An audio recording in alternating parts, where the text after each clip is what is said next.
ভিয়েতনামে তীব্র শক্তির ঘূর্ণিঝড় কাজিকি ধেয়ে আসছে, যেটি দেশের উপকূলে আঘাত হানতে পারে এবং এর তীব্রতা আরও বাড়াতে পারে। ঘূর্ণিঝড়ের সম্ভাব্য ক্ষতি থেকে জনগণকে রক্ষা করতে সরকার 5,86,000 মানুষকে নিরাপদ আশ্রয়ে সরিয়ে নিতে নির্দেশ দিয়েছে।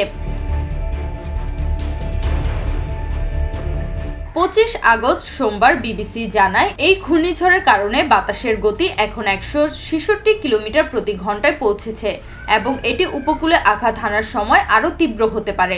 ভিয়েতনামের থান হোয়া, কোয়ান ত্রি, হিউ এবং ডানাক প্রদেশের বাসিন্দাদের নিরাপদ আশ্রয়ে চলে যেতে বলা হয়েছে।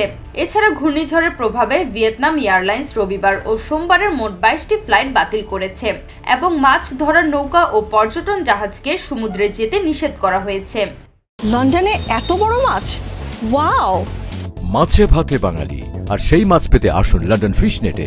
জি হ্যাঁ, ইস্ট হ্যাম পুরাতন টাউন হলের সন্নিকটে আপনার প্রিয় মাছের সম্ভারে ভরপুর। আসুন, দেখুন, বাজার করুন ছোট বড় সব ধরনের মাছ। এদিকে ঘূর্ণিঝড় কাজিকি চীন এর হাইনান প্রদেশ অতিক্রম করেছে এবং আবহাওয়া অফিস জানিয়েছে এটি 320 মিলিমিটার বৃষ্টিপাত সৃষ্টি করতে পারে।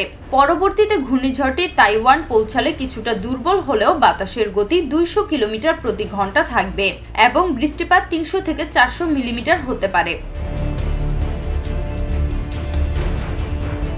ভয়াবহ জলোচ্ছ্বাসের আশঙ্কাও রয়েছে, যার উচ্চতা 2 থেকে 4 মিটার, 6.6 থেকে 13 ফুট পর্যন্ত হতে পারে। বন্যা মোকাবেলায় ইতোমধ্যে সেনাবাহিনী মোতায়েন করা হয়েছে। গেল বছরে ঘূর্ণিঝড় ইয়াগির মতো কাজিকিও ভয়াবহ হতে পারে, যার কারণে ভিয়েতনামে 300 জনেরও বেশি মানুষের মৃত্যু হয়েছিল বলে আশঙ্কা করা হচ্ছে।